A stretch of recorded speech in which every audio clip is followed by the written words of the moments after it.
Billy B. Fresh Smith. I've been here, born and raised here. Growing up local for me, honestly, it was just like, back then it was like, it was so fun because it was more of a community. You know what I mean? It was more unity, and all everybody on the block, everybody knew each other.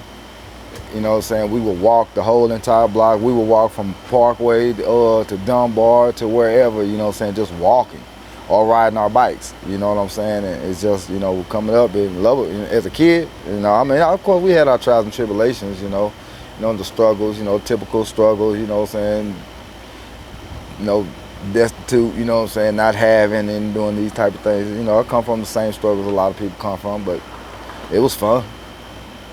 Well, got my name when we had a group back in the day called, well, we didn't even have the Killer MCs at the time.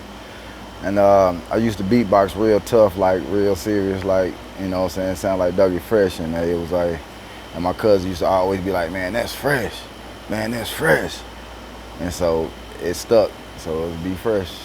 Yeah. I put the B in front of it and it's Be Fresh. You have a name before that, or? Yeah, yeah. I would call myself DJ, and it was called Dr. XB. That was a funny name to me, Dr. XB. But yeah, I started out trying to DJ. It was Dr. XB before I would Be Fresh. Oh yeah, always. Like, that old thing, that old saying, how your mama wake you up on the weekend. They got the old school music playing, you cleaning. My mom used to sing. My dad played in a band. You know what I mean? So it was just like I was around music my whole life, pretty much. LL Cool J, Ice-T. I'm gonna say Run DMC. So how old were you whenever you were listening to that music? So that was in '80.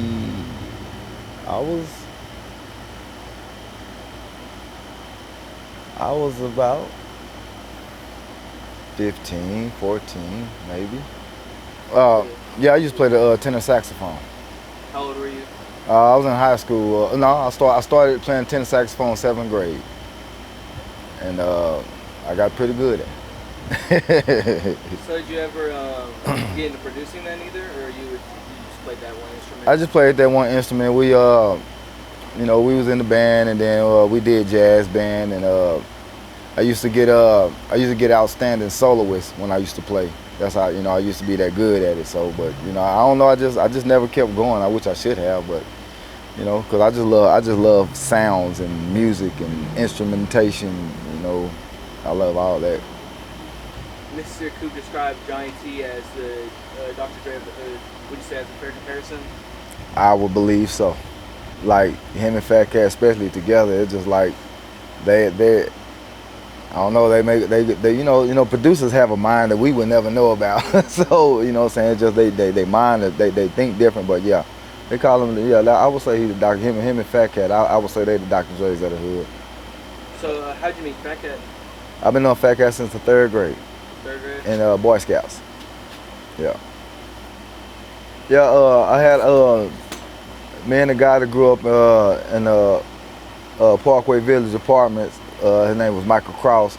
Me and him kind of formed like a group together, and so we started kind of writing raps together. That's when my name was Dr. XB, and my sister gave me this old record player, and my mama bought me she bought me the Beastie Boys record. You know what I'm saying? The Beastie Boys album. I still have that album to this day. Which one was it? Beastie Boys, the first Beastie Boys ever, you know what I'm saying, album. I still have it, and so I started learning how to scratch. You know what I'm saying? Because like I said, my cousin Johnny T was a DJ, you know what I'm saying? So I want to DJ too, you know what I mean? But we used to write raps, and that was kind of my first introduction to doing rap. I mean, I was always listening to all the other stuff, but yep. Yeah, Michael Cross, he never pursued a career or anything like that, but the first artist, I mean, I can't remember, because there's so many of them. It's just like, I remember just from back in the day. Like, I can't even remember. I met so many people, but it was. But my real first professional project was when I started messing with Coop. Us as Killer MCs, we messed with some You know what I'm saying? I got to actually before me and Coop got together, I got to meet like Master P and all them, and all them kind of guys. Did you just meet them at a show, or how that? I met him at a show because how it ended up, Ken Fulton, he was throwing those concerts. He was bringing. Oh, so it was before he and Yeah. He was throwing those concerts and stuff, and it was a guy named Kevin Kev. He would DJ all the parties, and he of course, you know, we all, you know, he a roadie. You know what I'm saying? We would pack the speakers, the bags, and all that stuff, and we would get in all the concerts free, the parties free. You know, all we do is just help hook up and pack the speakers in the bags and stuff, and you know what I mean. And so that's how I ended up meeting Master P, Silk the Shock, all of them backstage one day. This was way before me and Coop been kicking it before then, but this was before he met Ken. Yeah. Per se, just really, you know what I mean. What was like your first project, you'd say? My first project I ever did, as far as what, solo or as far as Just like ever like. Oh man, Killing Seas in the 10th grade, 15, 16 years old. Do you remember that Yeah. album name?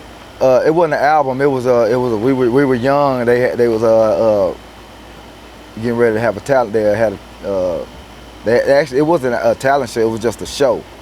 And we got up there. Like I said, I used to beatbox, and so I started beatboxing. And, you know what I'm saying? And Johnny T and who else was it? Babyface. Well, his name Ken Benson. Babyface and me and Fat Cat. We were beatboxing on the mic, and they start rapping. You know what I'm saying? That's how we ended up forming the Killer MCs as a group. You know what I'm saying? Cause we're all in the same class. We all graduated the same year, so we all were around each other. So we ended up, you know, Johnny T's my cousin. You know what I'm saying? I've been knowing Fat Cat Ken since the 3rd grade. You know, and so they came, and that's how we formed the Killer MCs. I want to say Johnny T. Johnny T came over. Do you remember how that came together? He just kind of like, it was like. Yeah, you know, it's just like I said, we would walk the hood. And we would just walk, and we would always be talking. So we walking, and he would just be like, man, I don't know if it was to the extent of he was like, we be killing them or something like that kind of stuff, you know what I'm saying? We be killing MCs, or you know what I'm saying? And so, and we just kill MCs just up. We saw a few things. It was I think it was one group here, I want to say they were called the Naughty Boys. You know what I'm saying? That was like one other group that was before us I can think of, I can remember, but it really never, I mean, it was other groups. Like once we formed it, you know, it was so many other groups, you know. Even my sister, they had their own group called Omega Heartbreakers with my little brother. You know what I'm saying? My brother, he been rapping since he was 9 years old.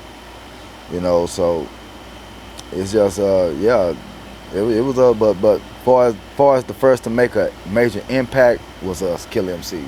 Yeah, we was the first one to make the impact. Killer MCs too, would you say? Oh, but man, the Killer MCs, we don't have projects together pretty much. It's just like we all, I guess it's like features. You know what I'm saying? It's like if it's cool, you know what I'm saying, or Be Fresh, or you know what I'm saying, or Fat Cat, or how, you know, we all just kind of. So y'all like, no, y'all never like tried like. Yeah, we never tried to like kill MCs the thing again, because at the end of the day it's part of it's Kill MCs and Mr. Coop, so it's like it's still we're just all together. How it happened, you know, us as Kill MCs, we would always perform, and we would always win. And, so how old were you at the time? I was probably about 16 years old. You know what I'm saying? And they had the thing called Spring Fusion, and we would win. All the way from up until we were seniors, until they started just telling us just to perform because we would win. And then one time Coop had this group called the Eminem Crew, and you know what I'm saying, and they didn't have no equipment or no way to make any music. And so Johnny T, which was our producer and DJ, he had a drum machine, you know what I mean, and he made him a beat and did him a beat because Coop used to freestyle. He didn't know what songs was. He didn't know what song mode was. And he used to pick up the mic and I'm finna go.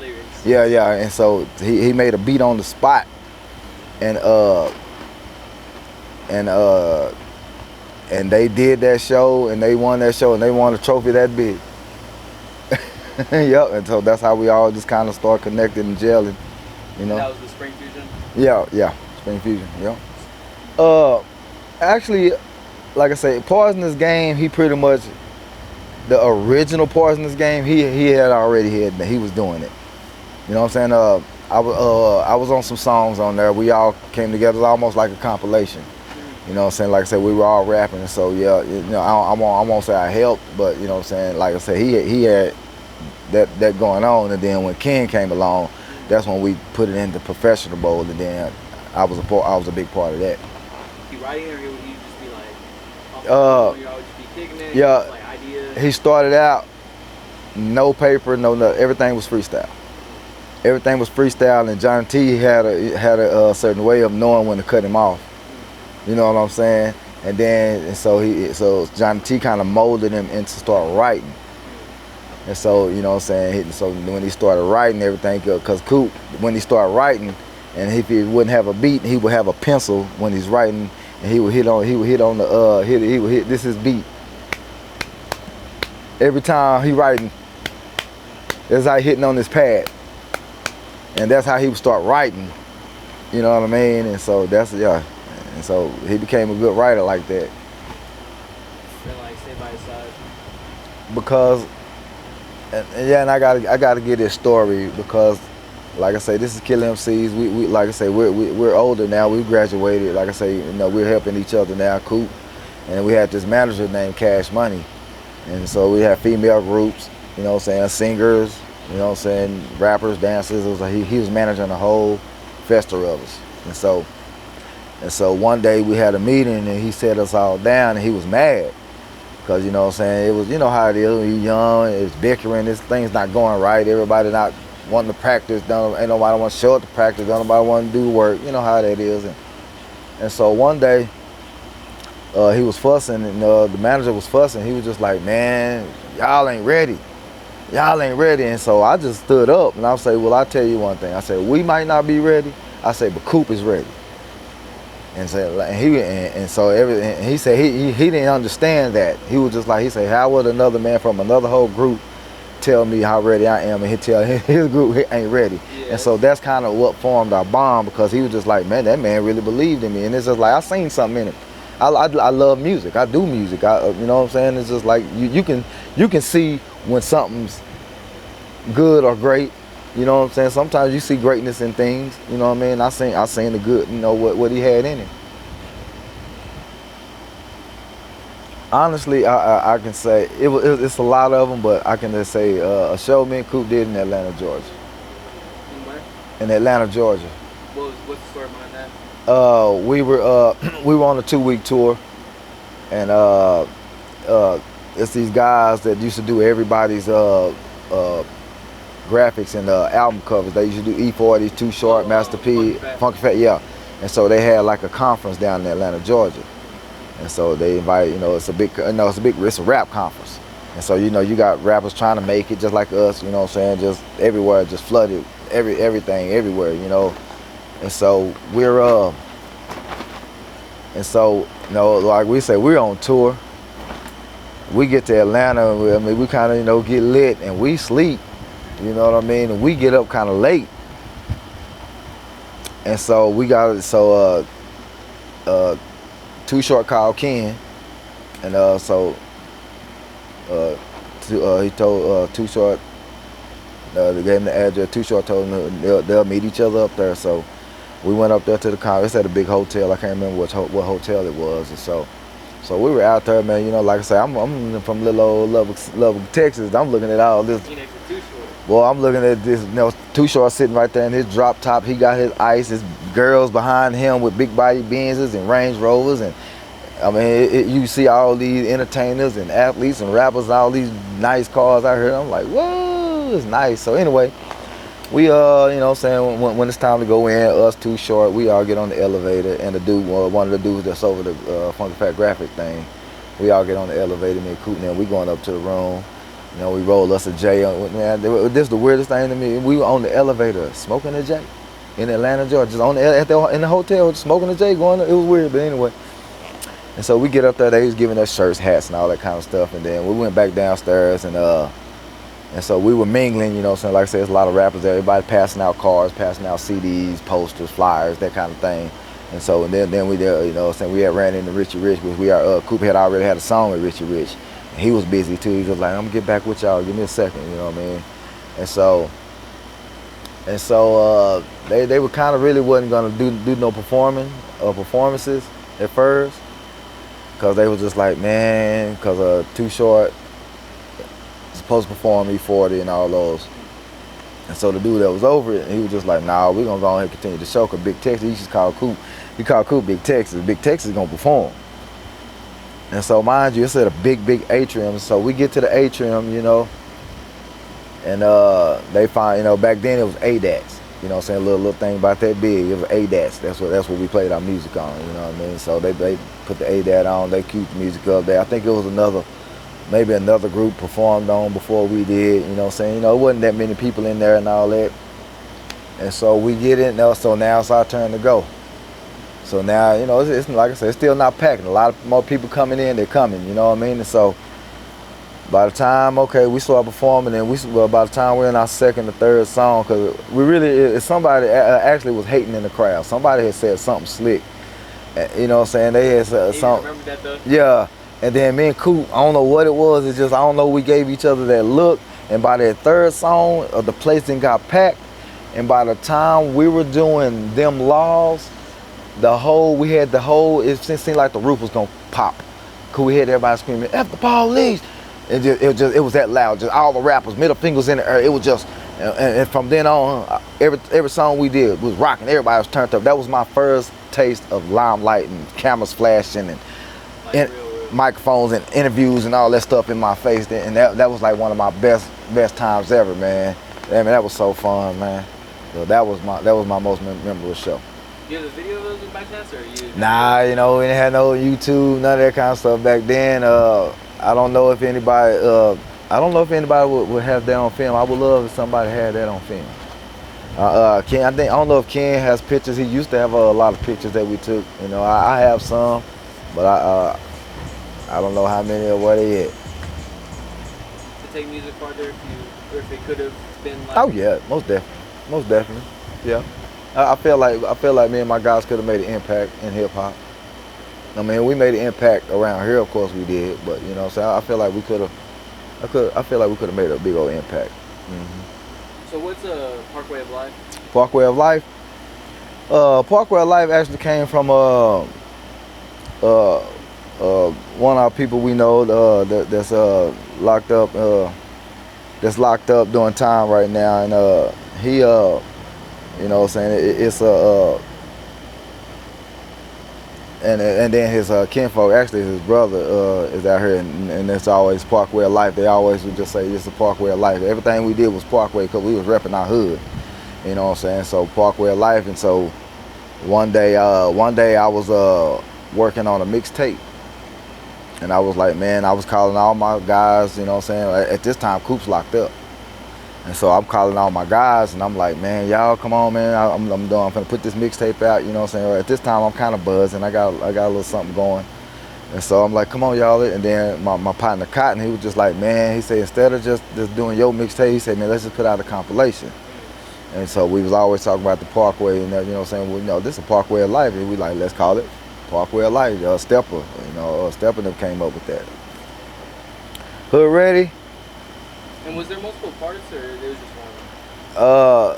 Hood, yeah, cause Hood Ready, I had actually did a it's called the prequel, meaning like I need to, you know what I'm saying, I want to put out an album, but during all this time, it's so many things that happened. So when we did put Parkway, yeah. So what time is what era? What time? Yeah, Coop. So Parkway, like all this stuff. This is after Coop. Like this is all after Coop. Like I say, he's Coop's actually locked up at this time. Him and Ken locked up at this time, and so you know, like I said, before Coop went in, he was just like fresh. You know, it's on you now. You know, you gotta, you know. So I was just like, yeah, and I was like, so I took it in my head. I started trying everything. You know what I'm saying? Not everything worked, but I tried everything. You know what I mean? To try to keep our name and keep everything going. So I did the Hood Ready prequel, and then one day well, okay, like I said, we did the Parkway of Life album, and it actually almost got got us a distribution deal. But it was a lady I was messing with, you know what I'm saying? It was actually her dad or stepdad had the connections. She was just trying to get in where she fit in too. And so she was just trying to, it was, anyway, yeah, it was just a big mess. You know, we had to get a lot of samples, because the Parkway of Life had a lot of samples in the music. And so we had to get a lot of stuff cleared and a lot of samples cleared and all that stuff. So it was a big thing and all that about all that. So how we did that, and one of my partners, like I say, life was to happen. One of my partners got locked up. That was with us with Parkway of Life. A couple of them got locked up. Another one, he burned in a car crash. You know what I'm saying? So we never did get to push the album, and so we just let it go. And then so Fat Cat, and I was like, man, Fat Cat, I'm finna woo. He said, no, forget that. He said, you never put your own album out. He said, you never put. He said, concentrate on putting your own album out. And so that's when I concentrated on Hood Ready and put that Hood Ready album out. So would you say that's like your first? That was my first. That was my first real album at like 30-something years old, and I've been doing music since I was 15. Solo projects, I say maybe 2. The Hood Ready prequel, and then I actually have a mixtape that I never put out. It's actually done, everything. I've never put it out, but I also technically 3, but I put out 2. Just like helping. Yeah. I've never, even when I was with Fulton Entertainment, I never signed any contracts and none of that. So you own your masters? Yeah, I own everything. Yeah. Rapper's House. Rapper's House. That was a thing formed by Coop, man. I hope I get the story right, you know. And I ain't trying, and I gotta say it right because I don't want to incriminate nobody. But you know, we had this apartment in Amarillo, and you know, we had a couple of partners just come down there. You know what I'm saying? They just come down there, do what they do. You know what I mean? And it'd be a bunch of them. And then you know, Cool used to joke, man, talking about this ain't this kind of house, man. This a rapper's house. You know what I'm saying? And so that kind of stuck, you know what I'm saying? So him and Cotton would laugh and joke about that all the time. And so when when Ken get locked up, we started our own label called Rapper's House. So it's more of a label? Yeah, Rapper's House is more of a label, yeah. Rapper, do you keep up with it? Or? I try, but it's too much. And, you know, like I say, they can call me old head or whatever, but it's too much, and I try because I'm not a hater. So I try to, when they, you know, saying post on my list, and I try to see who's what, because I don't know. You know what I'm saying? Like I say, they're young, so I really don't know. They're my son and daughter in them age, so they may know more of them than I do. You know what I'm saying? So, but I know a few that has, you know, that's buzzing around here, that, you know what I'm saying, like that I support, that I give my kudos to, like Stunt or Kelly the Great, or, you know what I'm saying, it's a Parkway Rugrat, and it's a couple of more of them. You know, I can go on and on. There's a lot of them down here doing their thing. You know, I just wish them the best. Yeah. You know, like I say, everybody kind of, you know, the music thing kind of fell off, and then nobody feel like they was really doing music or nothing no more. So I was just like, man, I said I was just looking for something to keep me in tune with music and rap. And so me, I don't like to iron, so I like putting on sweats. And so I just thought, you know what I'm saying, me and my partner named Moses, you know what I'm saying. So that's where the Mo part come in, Bill Mo Clothing. His name is Moses and Mo, so that's how we ended up. You know what I'm saying. I wanted to stay close to hip hop. You know what I'm saying. So how long have you been doing clothes now? Closing almost 15 years. Yeah. So you just feel like something kind of natural to you? Yeah. It's fun now. It's just like, you know what I'm saying. Like first I was just doing it just to be doing it. You know what I'm saying. Now, you know, and like I say, you tell people that when you're in business, sometimes if you don't understand or in the know, you know what I'm saying, you won't know. And so now I know a lot more about what I'm doing and trying to elevate that business now. 18-year-old you? 18-year-old me? With just everything or how you live your life now? Man, Man, it just you know what I'm saying. I would have changed some decisions, but I would have done some of the same things. Cause I was driven. I love music. I would just say keep going when you have the opportunities. We just missed a lot of opportunities. That's what I would tell an 18-year-old. Don't miss your opportunities. Jeff Harkey. Yeah, Harkey. Oh man, Psycho, DJ Psycho. Man, he's another legend. Like these legends and these people I bring up, man, they like a big part of what we were doing when we were young. You know what I'm saying? The whole entire music scene. You know what I'm saying? I used to walk around to his house. You know what I'm saying? And he would just DJ and he would record me and we would make songs and he make beats and he's like if you want to say put another Dr. Dre in that category, he's another one. Like these cats they're so talented. You know what I mean? They're real talented, man. So he's a big part of the love of music and he's done music for Coop and everybody around here, Mac Dame, Asian, like he's done music for a lot of people around here. Yeah. Does he still do it? Or? Yeah, he's still doing music. Jay City. Jay City used to DJ. He used to have a store called Music and More, and he would sell all the latest music and mixtapes. You know what I'm saying? Out of kind of like a mom and pop shop. You know what I'm saying? He would just sell the latest and greatest CDs, and you know what I'm saying. He would let me. He would actually, when I first started getting into the clothing line, he would just let me come hang up some of my stuff in his clothes up in his store. And whatever was sell, he wouldn't even charge me nothing. He was just like, here, this is what you sold today. But that's who Jay City is, yeah. He used to DJ around here too, at Tech and a lot of those places. Is he still around? Or? Yeah, he's still around. He teaches. Yeah, he teaches and does high school media. Yeah. Years or where would you want to be? I see myself in 5 years. Me, I always want to own something or doing something. I'm gonna own something. I'm gonna be running something. That's me. I'm gonna clothing line, food, barbecue, something. I'm gonna own something.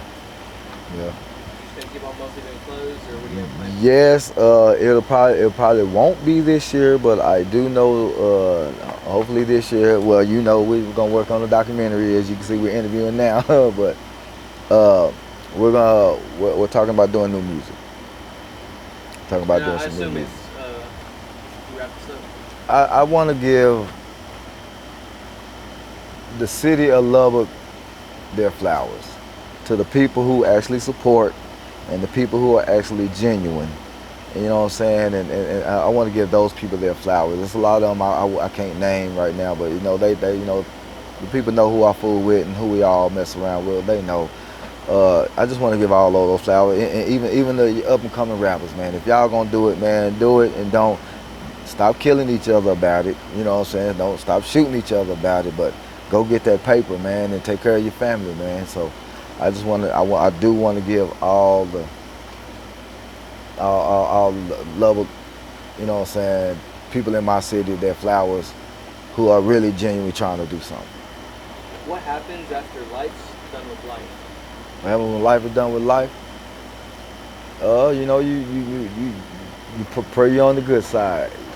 You know what I'm saying? Just pray you're on the good side of him. You know what I'm saying? The Most High, God, Just pray, you know what I mean, that he's gonna take care of it. Yeah, man, I don't know, man. All my supporters throughout the years, I guess I can look at the camera, all my supporters out the years, the clothing line, the rapping, the dancing, from Kill MCs to my ups and downs to everything we and Coop ever done, you know what I'm saying? Y'all followed us or, you know what I'm saying, any of that, man. Thank y'all. Man, Be Fresh, love y'all. Y'all know I'm a humble cat, man. You know what I'm saying? All I'm gonna say is, hey, what's happening? Y'all know what it is.